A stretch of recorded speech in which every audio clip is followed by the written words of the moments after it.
Qatar, UAE, ये लोग जाके वहां पे खतरनाक हद तक क्रिमिनल एक्टिविटीज में इन्वॉल्व हुए, ड्रग ट्रैफिकिंग में इन्वॉल्व हुए, तो फिर ये एक अलार्मिंग सिचुएशन। ये पाकिस्तानी हदफ क्यों बन रहा है? क्या पाकिस्तान में वाकई बहुत ज्यादा ह्यूमन स्मगलिंग है? ऐसे एजेंट्स मंजरे आम पे आए कि जिन्होंने 50 लाख, 60 लाख, 70 लाख में बाकायदा पैकेज डील्स हुई। यहाँ से गए सऊदी अरेबिया या कतर, ओमान, यूएई, और फिर वहां से आगे जाली पासपोर्ट पूरी फैमिलीज को दिए गए। जल्दी अमीर होने के चक्कर में जब उन्हें सब्ज बाग दिखाए जाते हैं। और ये सब्ज बाग कौन दिखाता है? एजेंट। डंकी लगा के जाने वाले 80% लुकमा अजल बनते हैं। 15-15 लाख रुपया देके यहाँ से जा रहे हैं, कॉल सेंटर के हवाले से जा रहे हैं, किडनैप होके बर्मा पहुंच रहे हैं, और फिर तावान अदा करके चंद लोगों को वापस पाकिस्तान लाया गया। और वहां जाके कर क्या रहे हैं? स्कैम। तो ये ज्यादा लालच किस मुल्क का देते हैं एजेंट्स, कहाँ पे ले जाने का? ये हमेशा से ही पहले अरब ममालिक का था, और उसके बाद फिर नौजवान जो नस्ल है जिसे आप जनजी कहते हैं, वो यूरोप के ख्वाब देखते हैं। एजेंट्स माफिया सर, ये पकड़े जरूर जाते हैं। यूनान कश्ती हादसे के बाद भी पकड़े गए और उसके बाद भी, लेकिन उसके बावजूद ये खत्म नहीं हो रहा। सर, इसमें एक प्रॉब्लम थी। नाज़रीन, आज के इस पॉडकास्ट में हम बात करेंगे इंसानी स्मगलिंग के खुफिया रास्तों की, एजेंट्स के नेटवर्क और जाली वीजा माफिया की, और उन मुख्तलिफ धंधों की कि जो इंसान की मजबूरी से जन्म लेते हैं। वो धंधे क्या हैं जिनको माफियाज चलाते हैं? हमारे साथ मौजूद हैं साबिक सीआईए ऑफिसर ज़हीरुद्दीन बाबर अमान साहब। अच्छा ज़हीर साहब, ह्यूमन ट्रैफिकिंग, ह्यूमन स्मगलिंग एक बहुत बड़ा क्राइम है पूरी दुनिया में, और कहा जा रहा है कि अब पाकिस्तान में भी ज़रा इनके गिर्द घेरा तंग होने लगा है। कार्रवाइयाँ जारी हैं, इंटरनेशनल एजेंसीज इन्वॉल्व हैं, FIA इन्वॉल्व है जो इन्वेस्टिगेट कर रही है।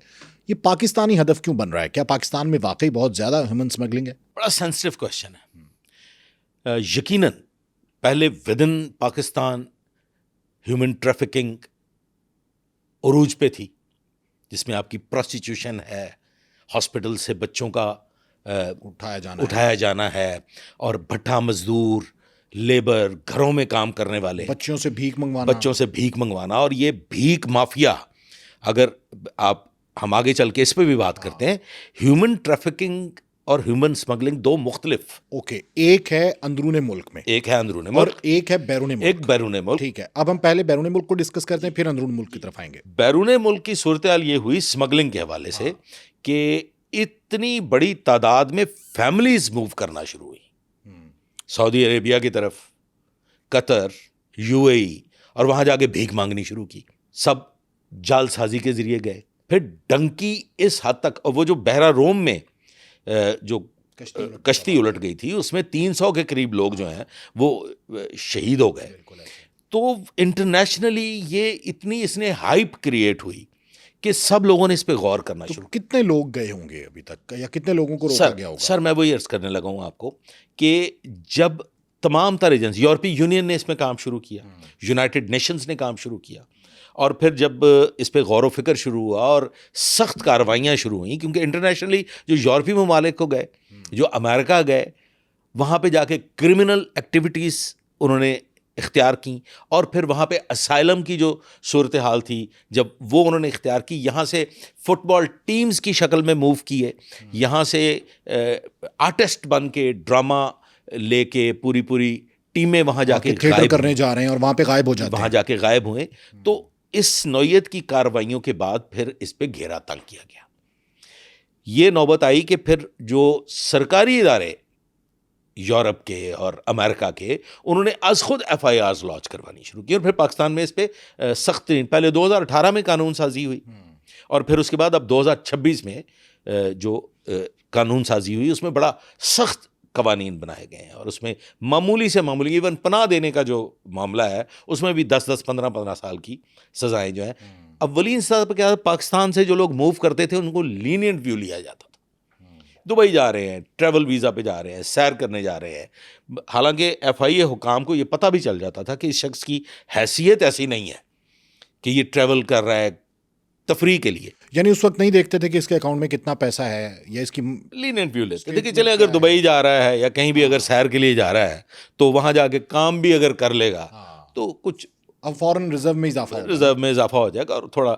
लेकिन जब ये लोग जाके वहाँ पे खतरनाक हद तक क्रिमिनल एक्टिविटीज़ में इन्वॉल्व हुए, ड्रग ट्रैफिकिंग में इन्वॉल्व हुए, वहाँ जाके ड्रग्स की ख़रीदो फरोख्त का कारोबार करने लगे, वहाँ पे जाके वसी पैमाने पे जो बर्दा फरोशी, जिसे हम अस्मत फरोशी जैसे धंधों में मुलव्वस हो गए, तो फिर ये एक अलार्मिंग सिचुएशन थी। उस पर फिर सख्त तरीन एक्शन लिया गया और फिर पाकिस्तान को उसमें कानून साजी ये अभी हम करना पिछले दिनों FIA पे बड़ा इतराज़ कर रहे थे और बहुत कह रहे थे, बल्कि हमने देखा कि वज़ीर दाखिला मोहसिन नकवी साहब जो हैं वो अक्सर दौरा करते हैं एयरपोर्ट का, वीडियो भी आती है कि लोग पूछ रहे हैं कि हाँ जी क्यों तुम्हें ऑफलोड किया, क्या वजह। और फिर हमने मीडिया ने भी क्रिटिसाइज़ किया कि इतने लोगों को ऑफलोड किया क्यों किया जा रहा है, तो इसके पीछे यही मंतक है, यही वजह, ये पॉलिसी है। सर देखें, ये अब मज़ीद सख्त होना चाहिए। इतनी बड़ी तादाद में हमारी बदनामी का बायस बन रहे हैं, फैमिलीज़ की शक्ल में मूव कर रहे हैं, और फिर अच्छा तकरीबन 1.5 लाख लोग तो हमारे FIA ने, इमिग्रेशन हुकाम ने ऑफलोड किए हैं। अच्छा, ट्रैवल नहीं करने दिया गया। ये 25-26 में जी, 24, 25, 26 में ओके। देखने में आया कि वीज़ा है किसी शख्स के पास सैर तफरी का, और उसकी माली हैसियत सैर तफरी की नहीं है, और कोई शख्स यहाँ से जा रहा है तालीमी जालसाजी के ज़रिए, और उसकी माली हैसियत वहाँ पे फेक यूनिवर्सिटी का एडमिशन है। ऐसे बहुत से केसेस सामने आए। जब स्क्रूटनी की गई तो पता चला कि ये टोटल फेक है। ऐसे एजेंट्स मंजरे आम पे आए कि जिन्होंने 20 लाख, 40 लाख, 50 लाख, 60 लाख, 70 लाख में बाकायदा पैकेज डील्स हुई, उसमें उनके फेक डॉक्यूमेंट्स तैयार किए जाने लगे, फेक ऑफर लेटर दे देते थे। एग्जैक्टली वहाँ से लेटर आ रहा है, कॉन्फ्रेंसेस के लेटर आ रहे हैं, वहाँ पे सूफी प्रोग्राम्स जिनमें इस्लामिक प्रोग्राम्स के लेटर आ रहे हैं, और उसमें फिर वीज़ास जारी हो रहे हैं। और फिर एक नई जालसाजी, वो जालसाजी ये कि यहाँ से गए सऊदी अरेबिया या कतर, ओमान, UAE, और फिर वहाँ से आगे जाली पासपोर्ट पूरी फैमिलीज़ को दिए गए आगे ट्रैवल करने के लिए। अब स्क्रूटनी का सिस्टम और चेक एंड बैलेंस इतना सख्त है कि किसी ज़माने में तो ये आम था। और ये हुआ क्यों? लोग कहते हैं जी माशी बदहाली, बेरोज़गारी, बिल्कुल, ये बड़ा जो रीज़न है। और फिर दूसरा ये कि जी हमारे यहाँ पे महंगाई बहुत ज़्यादा है। मैंने जो इस पे गौर व फिक्र किया है तो ये लालच, अय्याशी और हड हरामी, इसकी वजह से लोग बाहर जाते हैं। इसकी वजह से लोग बाहर जाते हैं, जल्दी अमीर होने के चक्कर में, जब उन्हें सब्ज बाग दिखाए जाते हैं। और ये सब्ज बाग कौन दिखाता है?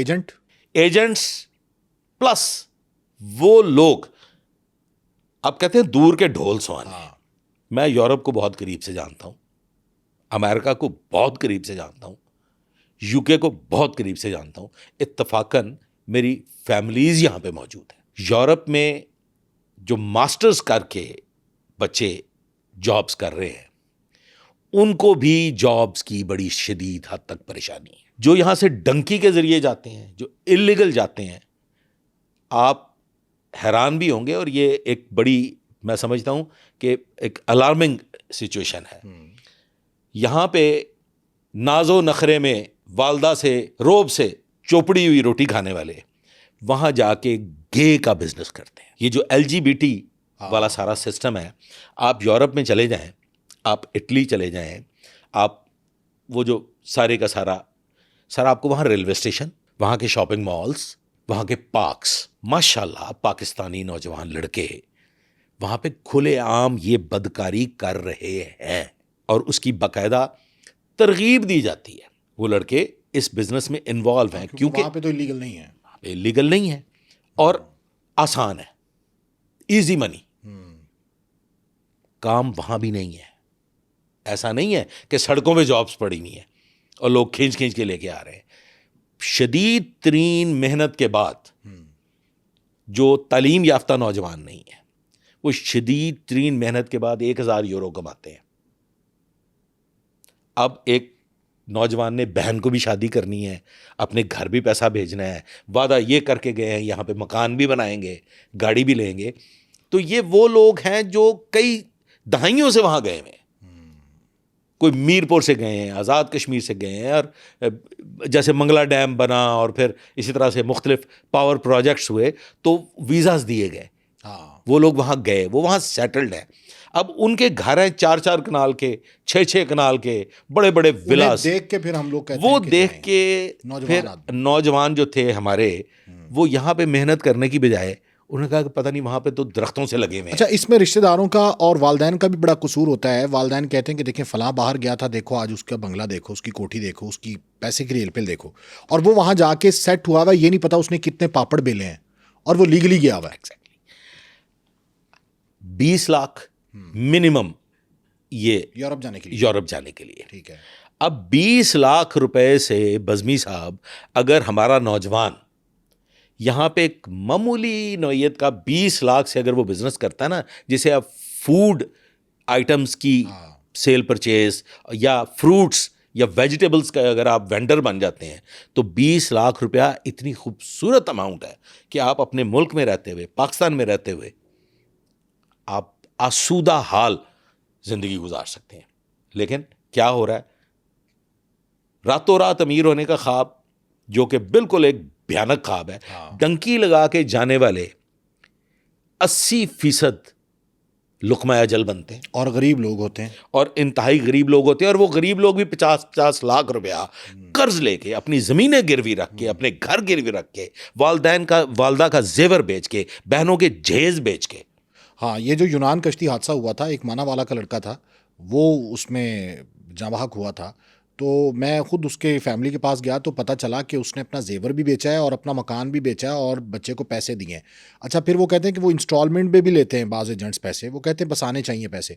पहले 15 लाख रुपए दिए, फिर 15 लाख दिए। अब जब उसकी डेथ होने के बाद भी गुजरांवाला से एक एजेंट की कॉल आ रही है कि 15 और दें। डेड बॉडीज नहीं वापस आ सकती। नहीं आ सकती। कई एक ऐसे केसेस हैं जो मैंने खुद स्टडी किए हैं कि बंदा वहां पहुंच गया। अच्छा, एक और बड़ा भयानक कारोबार इसमें हो रहा है, जिसको हम ये ह्यूमन ट्रैफिकिंग के हवाले से बात कर रहा हूं।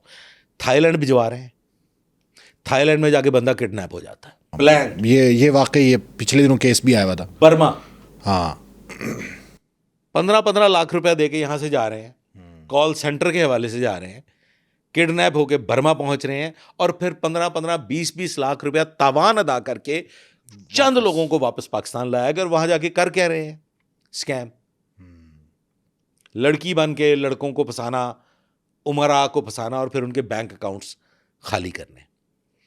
तशद्दुद किया जाता है वहां पे। हाँ, ये केस तो ऐसा भी आया था कि जैसे ही एयरपोर्ट से उतरते हैं, एयरपोर्ट पे लैंड करते हैं, बाहर निकलते हैं, तो उनके बंदे खड़े होते हैं, वो उसको पकड़ लेते हैं, उसका मोबाइल ले लेते हैं, और उसके साथ फिर गैर इंसानी सलूक जो है वो किया जाता है। देखिए सर, हमारे यहाँ पे ह्यूमन ट्रैफिकिंग के हवाले से पाकिस्तान में जो भिखारी माफिया है, ये पाकिस्तान की सबसे बड़ी इंडस्ट्री है। ये $1 बिलियन इंडस्ट्री है सर। अदादो शुमार के मुताबिक 38 लाख लोग जो है वो इस वक्त इस कारोबार में है।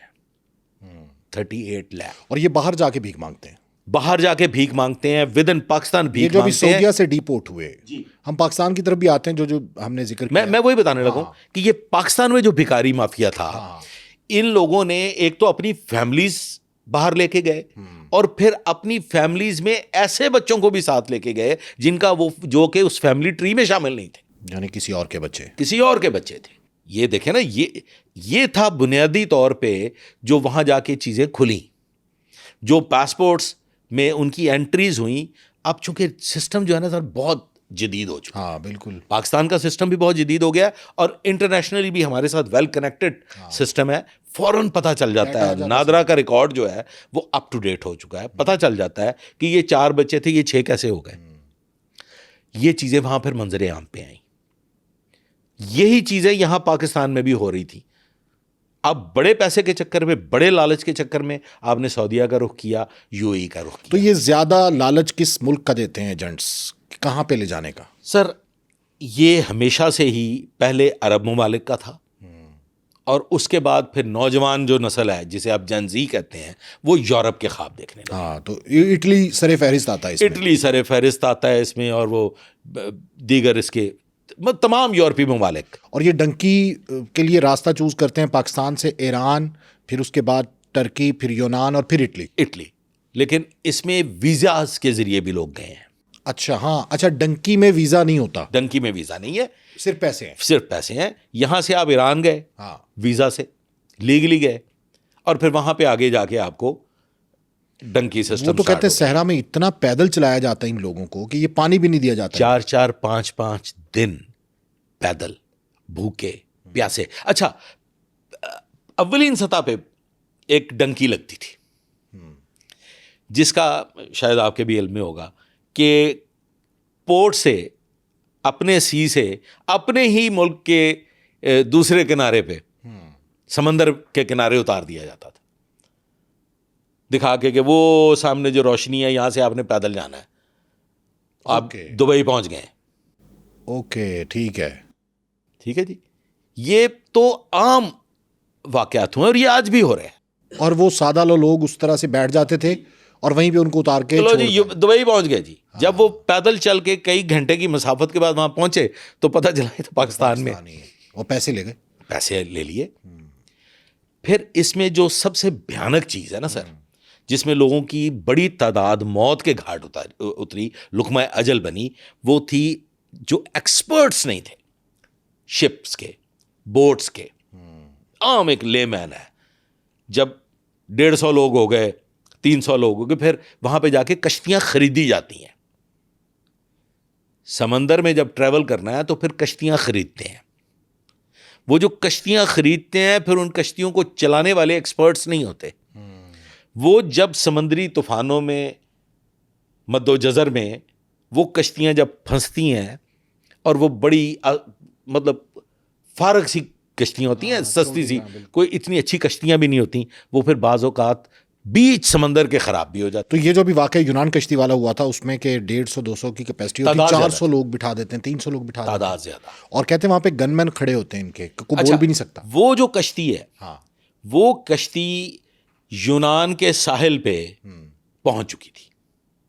अच्छा, अब वहां का लॉ है, कानून है कि पोर्ट टच कर लिया, अगर साहिल पे उतर गए, हाँ, दाखिल हो गए आप, तो फिर आपको उन्होंने रखना है, ओके। फिर आपको वहां से निकाला नहीं जा सकता। अच्छा, डीपोर्ट नहीं होते वहां से। उस कश्ती को वापस रवाना किया गया, उसको एंटर नहीं होने दिया गया, ठीक है। और फिर वो समंदरी तूफान का शिकार हो गए। This is what actually happened. इसी तरह से अब जो सबसे खतरनाक चीज है वो ये है कि हमारे यहां से नौजवान लड़कियों के धंधा किया जा रहा है। आपके जो अमारात, अगर आपके इल्म में हो, बिल्कुल सही है, डांस क्लब्स में, डांस क्लब्स में, सेंटर्स में। अच्छा, अब यहां से लड़कियां जाती हैं, 1% बड़ी मुश्किल से वो लड़कियां हैं जिनको देख के लड़कियों के बड़े बड़े जत्थे यहां से रवाना होते हैं। और वहां पे होता क्या है, उनके पासपोर्ट कन्फिस्केट कर लिए जाते हैं, उनकी शिनाख्त कन्फिस्केट कर ली जाती है, खास अमाउंट, जुल्म की इंतहा। तो ये अभी ज्यादा हुआ है या शुरू से ऐसा है? ये सर मेरी तो जब से मैंने होश संभाला है, तब से देखा है। जब से मैंने पुलिस सर्विस ज्वाइन की, मैं तब से देखता था। ऐसे केसेस आते थे सैकड़ों। अच्छा, मैं आपको एक केस सुनाता हूँ, आपको अंदाजा हो जाएगा कि कैसे ये सारा कुछ होता है। एक, पहले मैं आपको बताता हूँ, एक 7वीं जमात की तालबा फंसा ली गई। कैसे फंसाई गई? सुहाने ख्वाब दिखा के। उसी की एक क्लास फेलो एक ऐसे घर से ताल्लुक रखती थी जिस घर का ये कारोबार था। ओके। वो अच्छे खाते पीते, अच्छे हुलिये में अच्छे बन के रही उसके साथ। वो उसको लेके जाती थी गुलबर्ग एक पार्क में, जस्ट सैर तफरी के लिए, ठीक है, वॉक करने के लिए। और उसकी जो नमाइशी लिबास और उसका जो 7वीं जमात की तालबा, गौर कीजिएगा, उसको देख के वो 7वीं जमात की तालबा जो थी, वो एक उठाई गिरा, एक साइकिल सवार, उसके वो साथ इश्क में मुब्तला हो गई 7वीं जमात की तालबा। ओके। गरीब लोग थे, वही बात, घर में 4 बेटियां, एक माँ, 2 भाई, और सारे निकट्टू, सारे निकम्मे, बमुश्किल गुजर बसर हो रही। अब उसको देख के, उसके लालच में वो इश्क में मुब्तला हुई, और वो जो शख्स था जिसके साथ वो इश्क में मुब्तला हुई, वो पिंप था। वो किसी के लिए काम करता था, वो किसी के लिए और काम उसका काम ही ये था कि लड़कियों को झांसे में लेके आना है। उसने लड़की को फांसा और पहले ही दिन उसको गुलबर्ग के एक अपार्टमेंट में ले जाया गया। अब मैं बताना ये चाह रहा हूं कि इसके साथ फिर आगे क्या हुआ। उसको गुलबर्ग के अपार्टमेंट में लेके जाते हैं और पहले ही दिन 6 से 7 लड़के असमत दरी करते हैं उसकी असमंदरी करते हैं। ये रिपोर्ट होता है। ठीक है। रिपोर्ट के बाद जब वो बच्ची बाजियाब करवा ली जाती है तो ये माफिया, वो लड़की एक ब्रॉथल में जानी थी और वो बादशाह उस ब्रॉथल में गई। केस होने के बावजूद माफिया की मैं बता रहा हूं कि इनकी क्या चाल है। वो रिकवर हो गई, सारा कुछ हो गया, out of police station, out of court settlement हो गई घर वालों के साथ। लड़की ने जो भी मुंह काला किया वो तो किया सो किया। उसकी मां ने पैसे ले लिए और सुलह कर ली, केस वापस ले लिया। केस एप्लीकेशन नहीं दी, ये तो अभी जबानी केस है। ठीक है। लड़की रिकवर हो गई, लड़की घर आ गई। अब उन्होंने एक एप्लीकेशन देनी है, उस पर एफआईआर लॉन्च होनी है, वो एफआईआर नहीं आ रही। हमने उनसे राब्ता कायम किया कि भाई हम आपका इंतजार कर रहे हैं, कंप्लेनेंट बने। तो उन्होंने कहा जी हमारे साथ हुआ ही कुछ नहीं। और फिर पता उस दिन चला जिस दिन वो लड़की गायब हो गई। फिर उन्होंने रिपोर्ट की। फिर वो आए रोते पीटते हुए। फिर हमने कहा कि भाई ये तो सारा आपका अपना कसूर है। फिर उन्होंने बताया, माजरा सारा बताया कि पैसे ले लिए थे, ऐसे हुआ था, फिर ये हुआ। और वो उसी लड़के की वालदा एक ब्रॉथल चलाती थी वॉल्टन रोड वाली साइड पे, लाहौर वॉल्टन रोड। वो लड़की वहां ब्रॉथल हाउस में चली गई। अपने घर वालों को छोड़ दिया उसने। अपने घर वालों से फिर उसने किनारा कशी इख्तियार कर ली। वो उनसे बागी हो गई।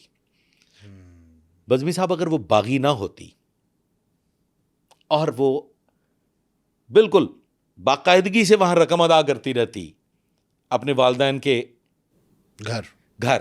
तो ये गर्ल्स ट्रैफिकिंग में मोस्टली ऐसे केसेस होते हैं जिसमें वालिदैन को मालूम होता है कि बेटी क्या करती है। समनाबाद के इलाका में पक्की ठट्ठी एक लड़की बाउमर 14 या 15 साल, 16 साल होगी, मां ने भेज दी, एडवांस पैसे ले लिए।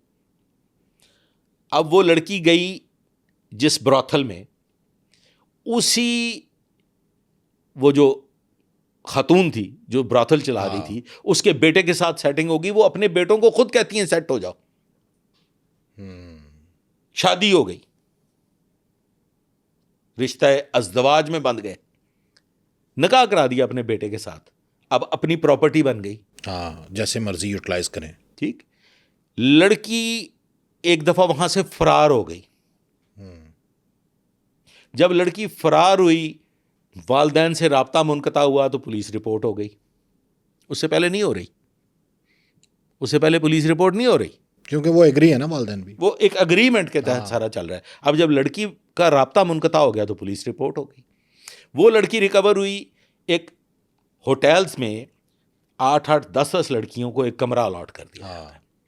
आप वहां पे पैकेज डील होती है, लिकर भी मिल रही है और लड़की भी मिल रही है। इसी चीज पे पुलिस को एतराज होता है। ये जो होटल्स में, गेस्ट हाउसेज में रेड होते हैं, इसकी बुनियादी वजह यही होती है। किसी शरीफ आदमी को तंग करना वजह नहीं होती। ऐसा हरगिज नहीं है कि पुलिस बिला जवाज बिला वजह खामखा गेस्ट हाउसेज को चेक करती रहती, नहीं। उसके पीछे जो बुनियादी वजह होती है वो ये होती है कि वैसे गेस्ट हाउसेज की निस्बत रिपोर्ट हुआ होता है कि यहाँ पे पैकेज डील हो रही है, शराब भी सप्लाई कर रहे हैं, लड़की भी प्रोवाइड कर रहे हैं और लड़कियां भी विद इन द होटल ही मौजूद है, इसलिए रेड की जाती है। अब ये लड़की हमने रिकवर कर ली, जिसका मैंने अर्ज किया कि वो कैंट के इलाका, वहां से हमने वो रिकवर की। अब वो जो लड़की रिकवर की तो वो बुरी तरह से जली हुई थी। जलाया किसने उसे? किसी ने नहीं जलाया, अहदो पैमा ने जलाया उसे। सवाल कीजिए कैसा अहदो पैमा जिसमें जला। आपने एक मिसाल सुनी होगी अक्सर, भाई तुम तत्ते तवे पे बह जा, तो मैं तामी नहीं माननी, बिल्कुल ये कहा जाता है। ठीक। ये जिस ब्रॉथल में वो थी, जिस वजह से राबता मुनक़ता हुआ, उस ब्रॉथल की जो मालिकन थी उसने लड़की से ये कहा कि मैंने नहीं तुम्हें रखना अपने पास, तुम्हारा तो एतबार ही नहीं है, तुम पहले फलां के साथ रही हो, रही, फिर वहां से तुम गई फलां के पास चली गई, और अब तुम मेरे पास आ रही हो, तू ते तत्ते तवे ते बह जाए ना तो मैं तावी तेरा यकीन नहीं करना। वो जलते हुए तवे पे बैठ गई यकीन दिलाने के लिए, यकीन दिलाने एक नायिका को। यस, कई एक मुखय्यर हजरात, कई एक तंजीमों ने ये धंधा छुड़वाने की कोशिश की। ये भी हमारे पास रिपोर्टेड है, ये भी आपके लिए नई बात होगी उस लड़की से, और मुख्तलिफ। अच्छा, मुख्तलिफ, ये बिल्कुल एक हाँ। तीसरा, एक डिफरेंट तीसरा केस एंगल आ गया। एंगल आ गया। उसमें क्या होता है कि एक बाकायदा इदारा, एक तंजीम, जो लड़कियां गिरफ्तार होती हैं, जेल चली जाती हैं, फिर उनकी जमानत करवाते हैं। अब तो वैसे ये ख़त्म हो गया, क्योंकि सब इदारों को भी पता चल गया कि जो इस धंधे में गया वो फिर ये वापस बीमारी नहीं का शिकार हो गया, वो वापस नहीं निकलता। सर वो जमानत करवाई, जमानत करवा के उन्हें कहा कि आप लोगों के घर के कितने अखराजात हैं, इतना राशन, ये कपड़ा, सारा बजट बना के कहा जी 14,000, 18,000, हाँ, 20,000 जितना भी है, जो भी बजट है वो बजट बना के उनको पता कि वो आपके घर 1 से 3 तारीख तक पैसे पहुंच जाया करेंगे, हम आप लोगों की जमानत करवा देते हैं, लड़कियां आपकी बेल आउट होके आप उन्हें घर पे बिठाइए, इस धंधे में वापस ना जाए।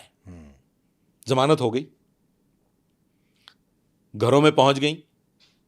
जब उन तंजीमों ने राब्ता कायम किया तो पता चला वो तो उनके घर ही नहीं थे जहां उनको पहुंचाया गया, वो किसी और के घर थे। जी, एक मिसाल दे देता हूं।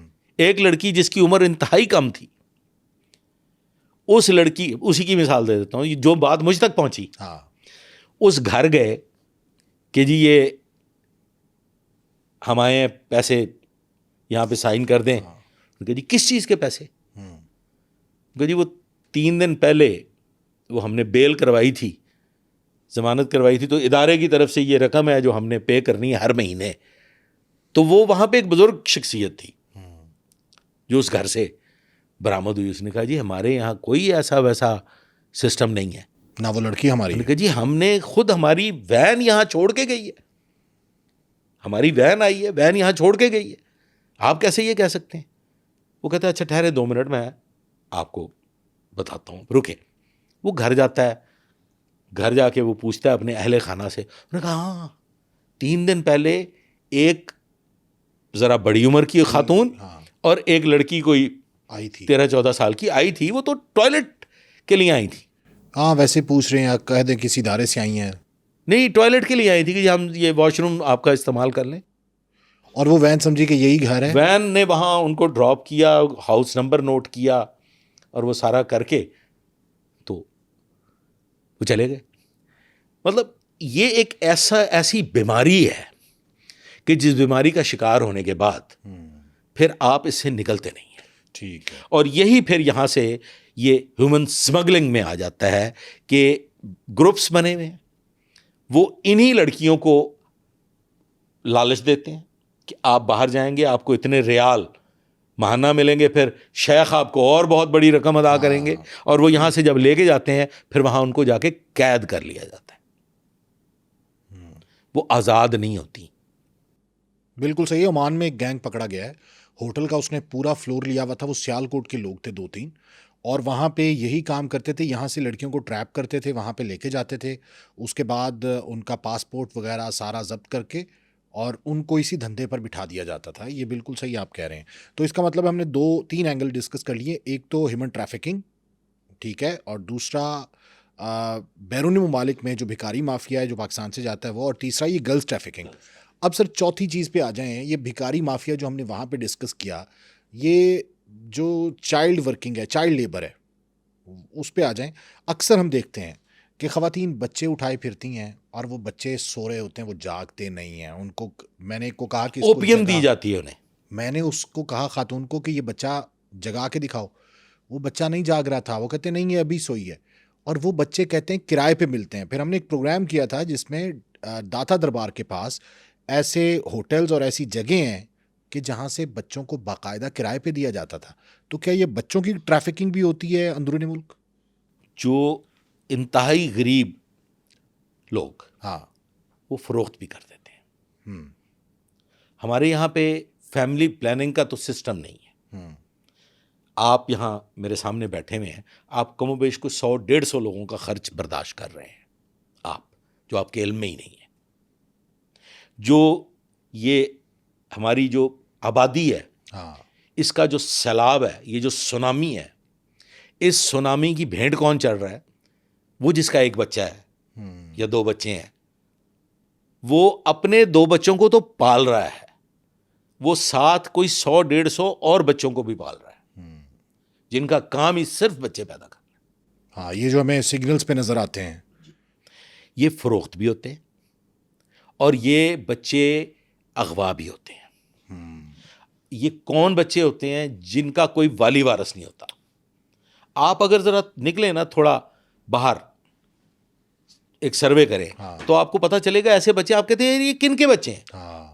जिनको दुख पूछने होता वाला है। कोई हाँ, नहीं। बिल्कुल ऐसे नंगे पाँव, सर्दी नंगे में भी। पांव फिर रहे हैं सड़कों पे, और गुस्सा चढ़ता है आपको कि यार मतलब ये बच्चे को अगर गाड़ी कुचल के गुजर जाए, या ये बच्चा वो अगर एक उठा बोल मूवी का एक बड़ा प्यारा डायलॉग था कि जब पाल नहीं सकते तो पैदा क्यों करते हो? पैदा क्यों करते हो? यही सवाल आता है ज़हन में। यही सवाल आता है कि बच्चों को वो माएँ कैसे अपने जिगर के टुकड़े को एक हाईवे पे छोड़ देती हैं पैदल, जो वहां खेलते हुए दिखाई देते हैं, वो ही बच्चे फिर वहां से अगवा होते हैं। जेब कतरे के लिए वो करते हैं इस्तेमाल। जेब तराश भी हायर किए जाते हैं, बैरूने मुल्क जाते हैं।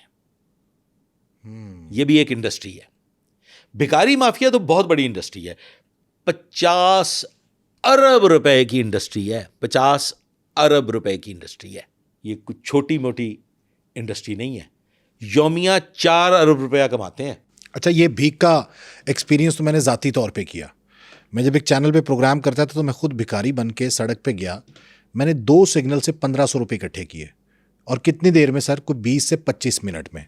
उसके बाद एक और चीज़ मुझे बताएं कि ये ठेके पे भी दिए जाते हैं ये तमाम सिग्नल्स, क्योंकि एक ऐसा सिग्नल था इमामिया कॉलोनी वाला जहाँ पे खड़ा नहीं होने दे रहे थे। वो कहते हैं यहाँ पे खड़ा ना हो, ये मेरा एरिया है। बाद में मुझे पता चला, एसपी साहब ने बताया कि ये ठेकेदारी निज़ाम है और इस ठेकेदारी निज़ाम को हम तोड़ नहीं सकते। और जो ठेकेदार था वो मुझसे डील करने आ गया था कि तुम मुझे डेली बेसिस पे 500 रुपये दो तो तुम इस सिग्नल पे खड़े हो सकते हो। इमामिया कॉलोनी की बात कर रहा हूँ, और वो वहाँ पे खैरात कर रहा था। वहाँ एक छोटा सा दरबार बना हुआ फाटक के साथ, और वो वहाँ पे खैरात कर रहा था वो। और वो मुझे फ़कीर ने एड्रेस दिया कि वो ठेकेदार बैठा हुआ, उससे बात करो, वरना तुम्हें पुलिस भी उठाएगी और तुम्हें यहाँ खड़े हम भी नहीं होने देंगे। अगर उसे डेली 500 दोगे तो तुम यहाँ पे खड़े होगे। ये जो लड़के आपको मिलते हैं सड़कों पे खड़े हुए मालशियों की सूरत में, ये भी एक माफिया है। इनकी भी अलॉटेड प्लेसेस हैं कि ये जगह जो है ये दीनू की है, ये फतू की है, ये नथु की है। और वो दीनू, फतू और नथु जो हैं वो ठेकेदार हैं। उनके एरिया में उनकी मर्जी के बगैर कोई नहीं खड़ा हो सकता। कोई खड़ा नहीं हो सकता। ये मालशिया और बच्चे हो गए, इसके साथ साथ भिखारी भी इसमें ऐड कर। अच्छा, अब भिखारियों का जो सिस्टम है वो तो बहुत ही खतरनाक है सर। इसमें तो ये है कि बड़ी मोहब्बत से ले दे हो जाता है कि तुमने भाई मुझे 200 रोज देना है, तुमने 300 देना है, जिस नौयत का उसका बिजनेस है। भिखारियों का तो सर बाकायदा फैंटी लगती है। आप किसी एक सिग्नल पे या किसी एक खास पॉइंट पे जो मुख्तस है भीख मांगने के लिए, सख्त तरीन कार्रवाइयों के बावजूद पुलिस की जानिब से आज भी आपको भिखारी दिखाई देते हैं सड़कों पे भीख मांग रहे। माफिया 4 अरब यौमिया का माफिया है। आप हो सकता है गर्मियों सर्दियों की छुट्टियां अपने शहर में गुजारते हो, ये माफिया गर्मियों सर्दियों की छुट्टियां शुमाली इलाका जात की सैर पे गुजारते हैं। I am a frequent traveller. मेरा एक रूटीन है, एक साइकिल है ट्रैवलिंग का। मैं यही चेहरे जो कभी लिबर्टी राउंड अबाउट, कभी हुसैन चौक, कभी फैसल टाउन, कभी डीएचए में भीख मांगते हुए दिखाई देते हैं, यही चेहरे नारान, कागान, गिलगित बल्तिस्तान और कश्मीर में दिखाई देते हैं। कई एक लोगों से वहां आमना सामना भी हुआ, जिन्होंने हमें भी शनाख्त कर लिया और हमने भी उन्हें शनाख्त कर लिया। क्यों? तुम तो फलां जगह पे मुस्तकिल बुनियादों पे बैठते हो। अच्छा, कार आती है सर, कार, वैन आती है, हाँ, इनको ड्रॉप करने और जो लेने, बाकायदा ड्रॉप करके जाते हैं, पिक करते हैं फिर। अच्छा, एक सिग्नल है, उसके साथ ही एक इंटरचेंज का ब्रिज है। वहां पे एक खातून बाउमर 60-65 साल बाकायदा एक जबरदस्त किस्म की चेयर पे बिठाई जाती है, जो मैं रोज देखता हूं। एवरी डे मैं विटनेस करता हूं कि एक कार आती है और वो कार आके उस खातून को वहां उतारती है। बाकायदा कार में से चेयर निकाली जाती है, वो चेयर रखी जाती है, हल्का सा साया है, वहां पे वो बिछा देते हैं और वहां पे वो खातून बैठ जाती है। वहां पे हर गाड़ी ने मुड़ के निकलना है, स्लो होना है, मूवमेंट उसकी रुकनी है कुछ देर के लिए, और वो हाँ, पॉइंट ऐसे कि टेक्निकल उन लोगों के ज़हन में कैसे आ गए? एग्जैक्टली। अच्छा, इसके बाद फिर आगे आ जाइए सर, इनके धंधे के तरीके देखें आप। अगर आप फेज 5 और फेज 6 का जो एक संगम है, वहां पे जो मोड़ मुड़ते हैं आप, हाँ। उस मोड़ पे आप जाएं, वहां पे आपको एक व्हील चेयर पे खातून मिलेगी, व्हील चेयर पे खातून मिलेगी। और दिन के कुछ खास औकात ऐसे हैं जिस पे उसकी व्हील चेयर जो है वो लुढ़क जाएगी और वो सड़क के बीच में आ जाएगी। फिर लोग मदद के लिए उतरेंगे, उसको फिर पैसे भी देंगे और उसकी फिर हेल्प करेंगे। सर, वो करोला पे आती है, वाइट कलर की करोला है वो व्हील चेयर वाली खातून। और मजे की बात यह है कि एक निगरान उस खातून के साथ कॉर्नर पे सामने एक वो है, जिसे आप क्या कहते हैं, ये वेप शॉप कहते हैं, वेब शॉप, वो बिल्कुल सामने कॉर्नर पे है, और उसके साथ ही फिल्टर हाउस है। और वहाँ बैठ के निगरानी वो कर बाकायदा बैठ के, कभी वो लड़का होता है, कभी खातून होती है, जो बैठ के उसकी निगरानी कर रही है मुसलसल कि कितना कमा रहा है, कौन आ रहा है, जी, कौन नहीं आ रहा है। एग्जैक्टली। ये बहुत सारी चीज़ें, चूंकि लॉ एनफोर्समेंट एजेंसी का हिस्सा रहने की वजह से इन सारी चीज़ों पे ज़रा गहरी नज़र हुआ तो ये करती है। ठेकेदार या ब्रोथल हाउस चलाने वाले ये पुलिस को मंथली देते हैं? Not at all sir. Brothel तो देता है। सर, मैं अर्ज कर देता हूं, देखिए, ये पर्सन टू पर्सन वेरी करता है। मैं अपने हाँ, कोई लेता है, अपने डिपार्टमेंट को प्रोटेक्ट करने ये के बात लिए आप बात सही नहीं कह कर रहे रहा हूं। हैं। पर्सन टू पर्सन वेरी करता है, और बड़े घटिया लेवल पे, बड़े ही घटिया लेवल पे किसी पुलिस ऑफिसर की ये सोच होगी कि वो किसी ब्रॉथल से पैसे ले। ऐसे वाकयात हमारे मुशाहदे में आए हैं। हमने भी बतौर SHO अपने कुछ ऐसे थानेदार साहबान को बहुत, मतलब, 3rd क्लास लेवल पे बेइज्जत किया हुआ है कि यार ये तो पहले नहीं ना नहीं छड़ नहीं दे नहीं, उनको हमने कहा कि यार कमाल कर रहे हो तुम, महीने बाद हाँ, ये पैसे ले रहे हो, जाओ भाई कुछ 2-4 खरीद के खुद खोल लो, हाँ, रोजाना की बुनियाद पे पैसे कमाओ। हाँ, सिर्फ करना क्या है कि तुमने एक कपड़ा खरीदना है जिसे आप गुलूबंद कहते हैं, और उसको अपने कंधे पे रख लेना, बस। कुर्सी बिछा के बैठना है तुमने, और बस तुम्हारे पैसे लाला आने बन शुरू हो जाओगे। जाएंगे। ये क्या कर रहे हो तुम, महीने बाद पैसे लेते हो। अच्छा, भिखारी माफिया से? भिखारी माफिया से भी वो बड़े थर्ड क्लास, जेब तराश माफिया, अच्छा वो अब ना खत्म होता जा रहा है वक्त के साथ साथ। एक दौर था कि चंद एक पुलिस वाले, अच्छा ये होते गिनती में है सर, आप टिप्स पे गिन सकते हैं, 5, 6, 10 जो जेब तराश उनके साथ ये मुलव्वस पाए गए, सख्त तरीन कार्रवाइयाँ हुई उन पे। अच्छा, एक चीज़ बड़ी क्लियर है सर, जो इस नौइयत के धंधे को प्रोटेक्ट करते हैं या जो इस नौइयत के धंधे से मंथली लेते हैं सर, उनको इंतहाई गलीज नज़र से देखा जाता है डिपार्टमेंट में भी। जी, विद इन द डिपार्टमेंट उनको घटिया तरीन, कमीना तरीन तस्वर किया जाता है, और उसका वो जानते हैं सब कि वो फलां जो है ना वो गलीज इंसान है। अच्छा, भिखारी माफिया को नथ डालने के लिए क्या ज़रूरी है? भिखारी माफिया को नथ डालने के लिए इसमें 2 चीज़ें हैं सर। एक तो भिखारी माफिया, दोनों ये 2 किस्म का है। एक वो जो बाकायदा होशो हवास में भिखारी हैं, एक वो जो इंतहाई नशे की हालत में भिखारी हैं। एडिक्ट हैं, वो अपनी एडिक्शन पूरा करने के लिए पूरा वो करने भीख के मांग लिए, रहे हैं। हाँ, इसके लिए ज़रूरी है सर कि फेंस्ड एरिया हो, क्योंकि हमारे पास जगह नहीं है। आप भिखारी को अरेस्ट करते हैं, वो बेल आउट हो जाता है। हाँ बिल्कुल सही है। ठीक है सर। और ये चूंकि माफिया इतना स्ट्रांग है, ब्रॉथल्स का माफिया भी बड़ा स्ट्रांग है, चोखे पैसे यानी होते हैं ब्रोथल नीचे। हाउसेस में गर्ल्स ट्रैफिकिंग होती है, भिखारी माफिया में हर किस्म की ट्रैफिकिंग होती इसमें है। गर्ल्स भी हैं, चाइल्ड भी हैं। एग्जैक्टली सर, हमारे यहाँ पे ऐसे एरियाज मुख्तस होने चाहिए। जेल के पास बड़ी जगह है, बहुत जगह है, खुली जगह पड़ी नहीं है। वहां पे सर छोटे छोटे कैंप्स की शक्ल में शेल्टर्स बना के इनको वहां पे छोड़ दिया जाए, फेंस्ड एरिया हो, वहां से ये बाहर ना निकल सके, और वहीं पे रहते हुए इनसे वेजिटेबल्स की काश्तकारी करवाई जाए, फ्रूट्स की प्लांटेशन उनकी निगहदाश्त करवाई जाए, मुर्गबानी करवाई जाए, कैटल फार्मिंग करवाई जाए। ये इन लोगों को जब तक आप कन्फाइन नहीं करेंगे, ये माफिया ब्रेक नहीं हो सकता, और ये सिर्फ पुलिस नहीं कर सकती। इसके लिए गवर्नमेंट लेवल, पॉलिसी की हुकूमती जरूरत सतह है। पे पॉलिसी की जरूरत। अच्छा सर, ये जो आप बता रहे थे कि जो ख्वातीन बच्चों को उठाए होते हैं, बच्चा सोया होता है, उठता नहीं है, मैंने तजुर्बा किया है कि यार मैं 100 रुपये देता हूँ इसको उठा दो, वो नहीं उठते।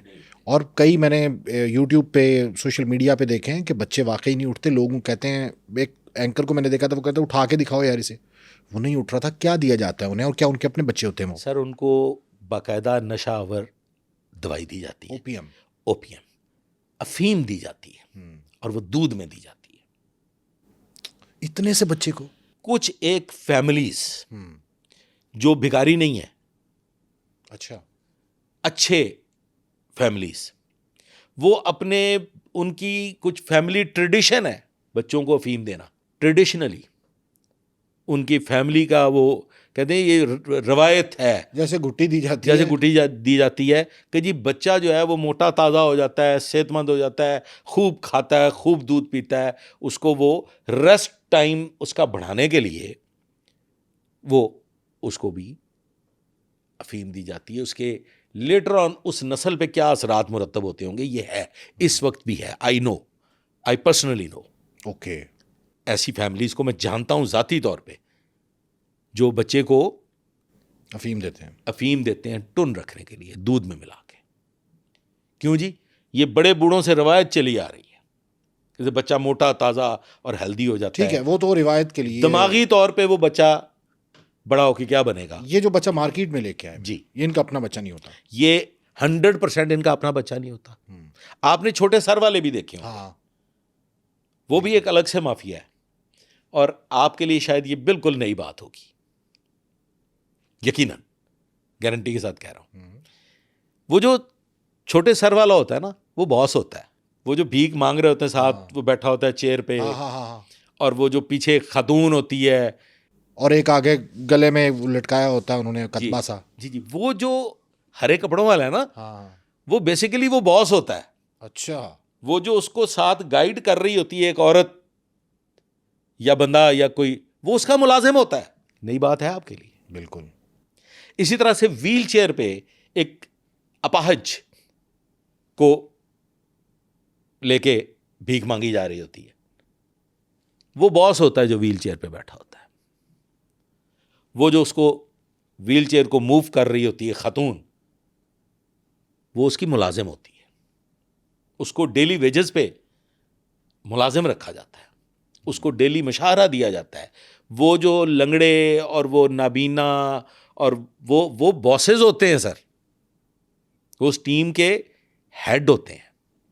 ये भी एक अलग से अपाहज लोगों का अलग से एक और ये माफिया है, ट्रैफिकिंग है अंदरूने मुल्क। अंदरूनी मुल्क। और यही फिर हमने बढ़ाने की कोशिश की इंटरनेशनली,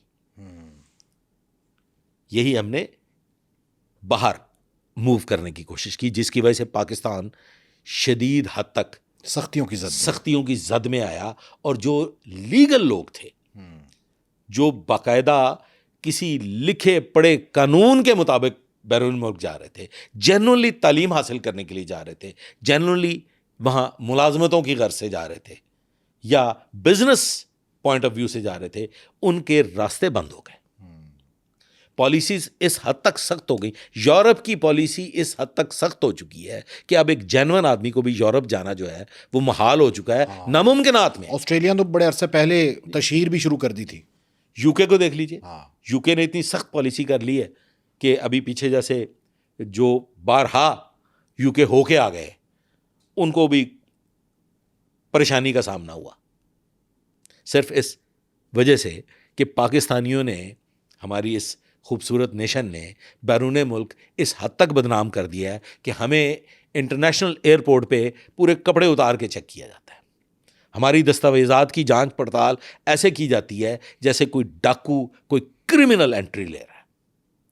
हमारे लिए चैनल ही अलग बना दिया गया क्योंकि हम अपने मुल्क में हुकूमत के लिए बाइस तकलीफ क्रिमिनल माइंड, और वही माइंड हम अप्लाई करते हैं इंटरनेशनली। तो जो एजेंट्स माफिया सर, ये पकड़े ज़रूर जाते हैं, यूनान कश्ती हादसे के बाद भी पकड़े गए और उसके बाद भी, लेकिन उसके बावजूद ये ख़त्म नहीं हो रहा।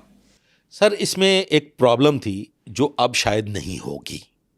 जो 2026 में कानून साजी की गई है वो इस हद तक सख्त है, जैसे कि प्रोस्टिट्यूशन को अगर आप ले लें, ये जो असमत फरोशी को ले लें, तो इसमें 371 ए बी 374 और ये सारे कवानीन थे। किसी ने भी कभी अप्लाई नहीं किया सप्रेशन ऑफ प्रोस्टिट्यूशन 1961। अच्छा, ये किसी ने अप्लाई नहीं किया, इस पे अप्लाई नहीं किया। हालांकि सप्रेशन ऑफ प्रोस्टिट्यूशन 1961 का जो कानून है, सेक्शन 3 से लेके सेक्शन 15 तक, अगर वो अप्लाई किया जाए तो आप यकीन करें, अगर कोई माली तनख्वाह ले रहा है ना और उसके इल्म में है कि यहां धंधा क्या हो रहा है, तो वो भी इस कानून की जद में आता है। अगर कोई केबल प्रोवाइडर है जो माली फायदा हासिल कर रहा है, जो उस धंधे से माली फायदा हासिल कर रहा है और उसके इल्म में है उस कि यहाँ पे क्या हो रहा है, वो उसमें आ गया, उसका मालिक मकान आ गया वहाँ पे, और जो आपको यूटिलिटीज़ प्रोवाइड कर रहा है, और अगर उसके इल्म में है कि यहाँ पे क्या धंधा हो रहा है, तो वो भी सप्रेशन ऑफ प्रोस्टिट्यूशन के कानून के मुताबिक उसके खिलाफ तादीबी कार्रवाई हो सकती है और सख्त तरीन तादीबी कार्रवाई हो सकती है। सिमिलरली, और ये जो ह्यूमन ट्रैफिकिंग पर कौन सी दफात हैं, क्या कानून इनके? सर इसमें अभी जो बना है ना जी 2026 में जो कानून बना है, उसमें ये FIA उस पर कार्रवाई करती है और उस पर जो मिनिमम सज़ा है वो 10 साल है।